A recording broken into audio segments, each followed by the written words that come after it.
आज का हमारा टॉपिक है मुझे क्यों निकाला। क्यों निकाला मुझे? ये सवाल हर प्राइम मिनिस्टर का है। फेक डॉक्यूमेंट्स एक एक्स प्राइम मिनिस्टर उसकी फैमिली जो है वो जमा करा रही है, मतलब कहाँ पर खड़े हैं हम लोग।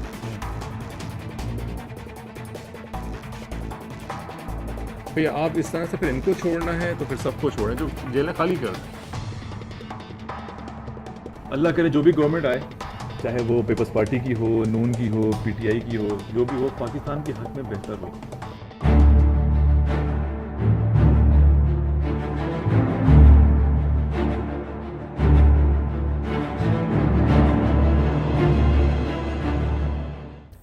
वेलकम बैक नाजरीन, बातों का सिलसिला जारी है और हम बात कर रहे थे इलेक्शंस 2018 पे। जो रिजल्ट निकले बाबर साहब, ये बताएं कि इसमें कुछ सेटबैक्स देखने को मिले, खासतौर पे एमक्यूएम की अगर बात करूँ स्पेसिफिकली कराची रीजन में। तो पहले जो इनका मैंडेट होता था वो कोई 80 to 90% वो सीटें मेरे ख्याल से वो जीतते थे। इस दफ़ा मुश्किल से 6 सीटें ये निकाल सकें, ऐसा ही है। तो इस पर क्या व्यूज़ हैं आपके कि ये इतना बड़ा पैराडाइम शिफ्ट कैसे हुआ? लेकिन दो चीज़ें हैं इसमें। नंबर वन चीज़ जो है वो हालात, जिस तरह के हालात इस इलेक्शन में थे वो बहुत ही मतलब पीसफुल थे और ज़ोर ज़बरदस्ती धांधली उस तरह की कहीं भी नहीं हुई। ये तो आपको पता है कि इसी बात की गवाही आपके जो यूएन से आए हैं ऑब्जर्वर्स आए हैं या यूरोपियन यूनियन के ऑब्जर्वर आए या कॉमनवेल्थ के आए, उन सब ने इस बात की मतलब कि गवाही दी है कि जी ऑलमोस्ट जो उन्होंने ऑब्जर्व किया सुबह 8 बजे से लेकर शाम 6 बजे तक इलेक्शन स्मूथली पूरे पाकिस्तान में कंडक्ट हुए। यही वजह थी, इसी वजह से जो एक वोटर साइलेंट वोटर था कराची में, जो ये समझता था कि यार मैं मेरे जाने या ना जाने से कोई फ़र्क ही नहीं पड़ता और मेरा वोट डल जाएगा, वो बाहर आया है और उसने अपना वोट कास्ट किया है और उस वही एक चेंज का मतलब कि एक वसीला बना है या एक वजह बनी है। सेकंड बात यह है कि एमक्यूएम जब से पावर में आई है वो मतलब गवर्नमेंट्स के साथ रही है, लेकिन परफॉर्मेंस जब परफॉर्मेंस की बात होती है तो वो एक उनका एक नैरेटिव है कि जी हमें पावर्स नहीं दिए जा रहे। अब फॉर एग्जांपल जिस लास्ट टाइम इनके पास पीपल्स पार्टी के साथ थी और उसके बाद इन एमक्यूएम के पास बल्दियाती भी पावर्स आ गई, पूरे का पूरा कराची इनके पास है, लेकिन परफॉर्मेंस वो नहीं रही और जो उनका वोटर अपना वोटर है वो भी उससे डिससेटिस्फाई है। अब होता ये है कि अक्सर व बेशतर ये कहते रहते हैं कि हमारे पास ये पावर नहीं है, वो पावर नहीं है, ये पावर नहीं है।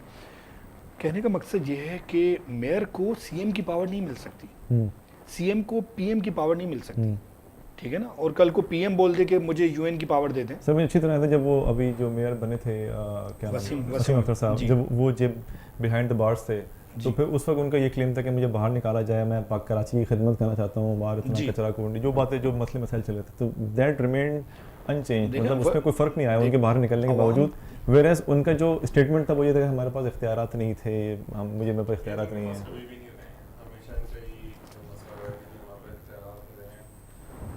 देखा जाए तो मुशर्रफ के टाइम में ये ऑल एंड ऑल थे, स्पेशली कराची के हवाले से। इनको किस चीज़ से शिकायत थी? पुलिस से शिकायत थी इनको, जी पुलिस में ऐसा होता है। मुशर्रफ के दौर में थोड़ी परफॉर्मेंस आई नहीं है, लेकिन उसमें मुस्तफ़ा कमाल थे। मुस्तफ़ा कमाल वो तो बदलियाती उस पर आई है और उनको करना पड़ा, लेकिन वो पहले नेमतुल्लाह साहब होके गए, वो स्ट्रक्चर बिल्कुल एक ट्रेंड सेट किया था उन्होंने, जिसकी वजह से उनको भी परफॉर्म करना पड़ा। लेकिन वो जो एक सूबाई लेवल के या नेशनल लेवल पे अगर ये देखा जाए तो ये मतलब परफॉर्म कर सकते थे। एटलीस्ट सिंध के अंदर तो ये ऑल एंड ऑल थे, जो इनकी कोलिशन गवर्नमेंट थी, लेकिन इनके पास सर इनका बड़ा अच्छा वोट बैंक था कराची में, हैदराबाद में, मीरपुर खास में वगैरह। बहुत वहाँ से भी कोई हैदराबाद और मीरपुर खास और सखर की जहाँ तक बात होगी, लेकिन सखर में इनका जो वोट बैंक है वो डिमिनिशिंग है, नीचे जा रहा है वो, क्योंकि माइग्रेशन जो है वहाँ से बहुत बड़ी कराची की तरफ आ रही है इनके वोटर्स की, खास करके जो इनका एक खास सेगमेंट है एमक्यूएम का। उसके अलावा आपका जो मीरपुर खास है वहाँ से इनका जो सिटी का था, क्योंकि अब ये जो हल्का बंदियाँ हुई हैं वो भी एक कुछ पहले जो करवाई गई थी वो मुशर्रफ साहब से करवाई गई थी हल्का बंदी के ये इस तरह हो, और उस हिसाब से हल्का बंदियों का रिजल्ट जो आता था वो एमक्यूएम के फेवर में आता था। अब जो लास्ट हल्का बंदियों में ज़ाहिर बात है पीपल्स पार्टी गवर्नमेंट में थी और उन्होंने अपने हिसाब से कुछ करवाई होंगी, कहीं रिक्वेस्ट की होगी, जो कि एमक्यूएम का एक क्लेम है। तो उसका भी इम्पैक्ट हो सकता है। लेकिन ओवरऑल एमक्यूएम का जो परफॉर्मेंस रही है वो उससे लोग बड़े खाइफ हैं कराची में, बड़े उससे लोग आप देखें कि जो उनका एक बड़ा सेगमेंट है कराची का उसको वो टारगेट नहीं करते थे, उसके लिए बात ही नहीं करते थे। अब वही बाहर आए और उन्होंने उनके खिलाफ वोट कर दिया, जिसका ये सारा का सारा खमियाजा है। जिस तरह खैर ये एक बात करते हैं जो बड़ा एक सेंटिमेंट चला था कि मुझे क्यों निकाला, एक ठीक है जो बड़ा वायरल था, अब वो थोड़ा सा मॉडिफाई हो गया, उसके एक मॉडिफाइड वर्जन सुनने को मिला है कि मुझे निकालो। तो इस पे क्या व्यूज है भट्ट साहब आपके? देखिए नेल्सन मंडेला तो है नहीं वो बन नहीं सकते, वो मुआहदा करके बाहर जाने वाले लोग हैं, तो उनके अंदर इतनी कैपेसिटी नहीं है कि वो जेल और ये सारी चीज़ें जो है वो कर सकें। तो डेफिनेटली वो एक नेचुरल सा है, अब वो उनको क्योंकि जेल चाहे वो पिंजरा हो तो वो जेल ही है। आपकी बात यहाँ काटूंगा, लेकिन वो आए उन्होंने ये एक जो स्टोरी जो बिल्डअप की थी कि मैं वापस आ रहा हूँ, मैं हालात का सामना करने आ रहा हूँ और सारी चीज़ें थी, उनकी बेटी भी आई यहाँ पर, उन्होंने हालात का सामना किया, उन्होंने कहा हम जेल भी काटेंगे, हम पे जो जुल्म होगा हम सहेंगे वैसे आवाम के लिए। तो उसके बाद फिर ये स्टेटमेंट देना असल में एक थ्योरी हमारा एक कंस्पिरेसी ये कह लें या बातें हैं ये चल रही हैं कि इनके भाई ने इनके साथ हाथ कर दिया। अच्छा जी मियाँ साहब ने छोटे में आ जाए ये वो, उनको ये था कि शायद ये आएंगे तो पता नहीं कितना लाखों का पूरा मुल्क आ जाएगा और ये वो, ऐसा कुछ हुआ नहीं। और उनके छोटे भाई भी जो है मामू बना के इनको निकल गए वापस, वो एयरपोर्ट तक भी नहीं है, हालांकि वो आ सकते थे। एनीवेज और अब दूसरा मसला ये कि खान साहब ने जब तकरीर की है अभी, जो अपनी विनिंग स्पीच कह रहे हैं कुछ भी, उसमें उन्होंने कहा कि मैं प्राइम मिनिस्टर हाउस में इस्तेमाल और परेशानी हो रही है कि जब नहीं करना तो मुझे निकाला क्यों। इसलिए ये भी काफी ये बात है कि जब वो उनका क्लेम ये कि जब प्राइम मिनिस्टर हाउस में रहना ही नहीं था तो मुझे क्यों निकाला। तो ये उनकी कंप्लेंट जायज आती है। देखिए बात एक यहाँ पर आज आप देखें कि जो भी कंडीशन आप बात कर रहे हैं, जिस कंडीशन में PMLN अभी है और मेरे ख्याल से उनकी जो परफॉर्मेंस पीछे रही है उसी की वजह से वही रद्द अमल है और वही उसको मतलब भुगत है। टेंट लगा है, बिल्कुल बिल्कुल लगा। देखिए इस टाइम उनकी हमने पहले यही बात की थी कि PMLN का दूसरे प्रोविंसेस में कोई से ही नहीं रहा। PTI आप देखें कि कहीं पूरे पाकिस्तान में सेकंड पार्टी अगर कहीं से नहीं भी जीते, ओवरऑल वो सेकंड पार्टी बनकर आए हैं। देखें ये बात हमें एक्सेप्ट करनी पड़ेगी। PMLN ने फोकस ही नहीं किया दूसरे प्रोविंसेस को, और उनकी जो एक होता है ना कि आप एक सेंटिमेंट होता है कि इमोशनल कि यार नहीं कोई ये सिर्फ कराची में आए, नुमाइशी 4 दिन आकर चले गए, तो इस तरह नहीं है। बिल्कुल बिल्कुल कैंपेन देखें, आप कंपेयर करें एक फोकस PTI का जो सिंध पर उन्होंने किया, जो आपका क्या कहते हैं KP पर उन्होंने किया, जो पंजाब में उन्होंने किया। हाँ दुख की बात यह है कि बलूचिस्तान को तीनों बड़ी पार्टियों ने नज़रअंदाज किया। ना किसी ने वहाँ जाकर कोई कैंपेन की है और ना किसी ने वहाँ जाकर मतलब कि उनके जो एक कहते हैं ना कि उनके दुख दर्द सुनना, वो नहीं सुने किसी ने।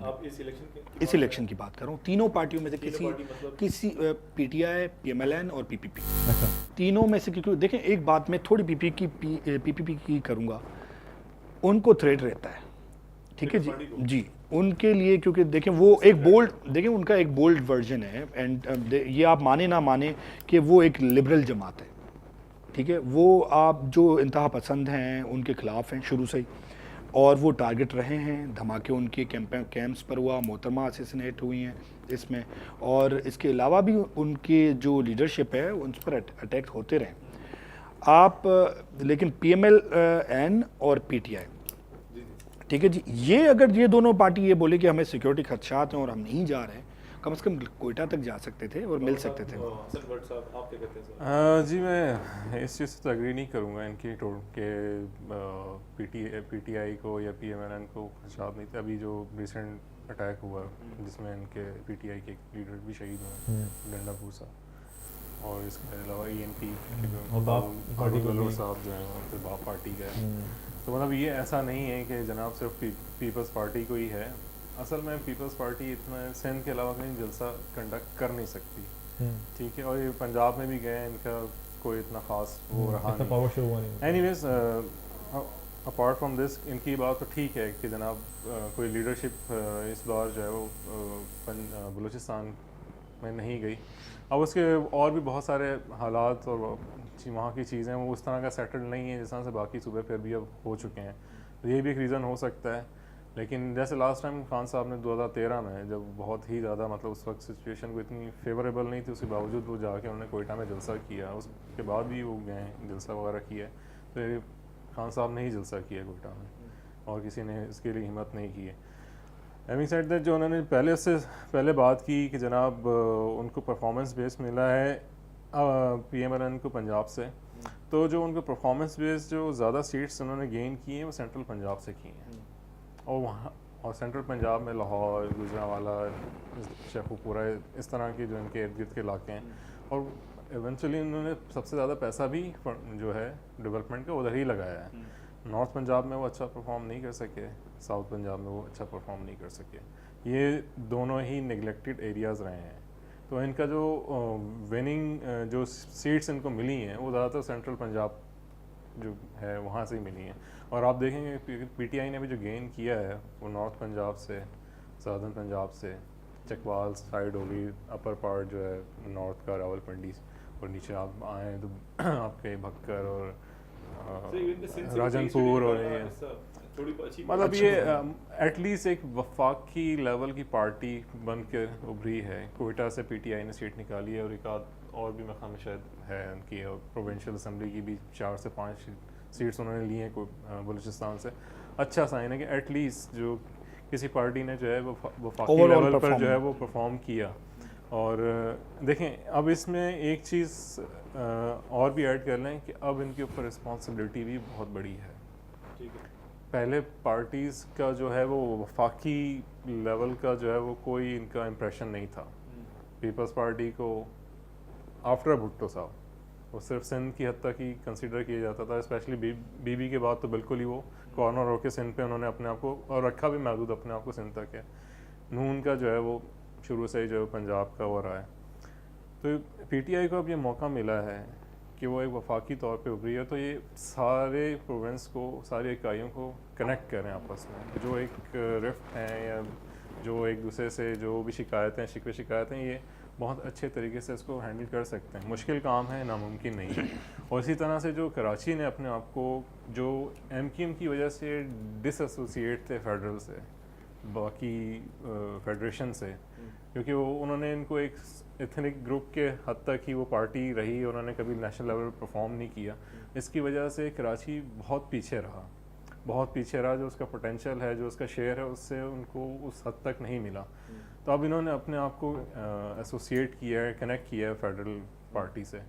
तो हो सकता है और होना चाहिए कि अब PTI को तवज्जो करना चाहिए, स्पेशली कराची पर, क्योंकि इनके बहुत जनरल मसाइल हैं। फाइनेंशियल हब है आपका, लोग जो हैं वो बड़े एक डिप्राइव हैं और मतलब तंग हैं। तो अब इनको जो है जो उन्होंने अपनी एसोसिएशन शो की है तो उसको पे बैक भी करना है। ऐसा नहीं है कि जी अब दोबारा जो है वो यहीं से कंटिन्यू करते हैं। एक वक्त हुआ है ब्रेक का, नाज़रीन हम हाजिर होते हैं ब्रेक के बाद।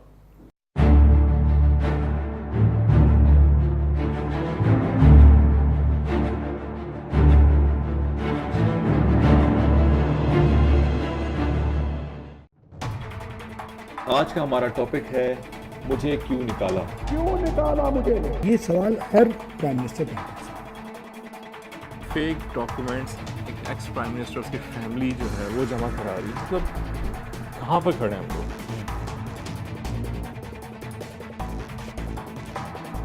भैया आप इस तरह से फिर इनको छोड़ना है तो फिर सबको छोड़ें, जो जेलें खाली कर दें। अल्लाह करे जो भी गवर्नमेंट आए, चाहे वो पीपल्स पार्टी की हो, नून की हो, PTI की हो, जो भी हो, पाकिस्तान के हक में बेहतर हो।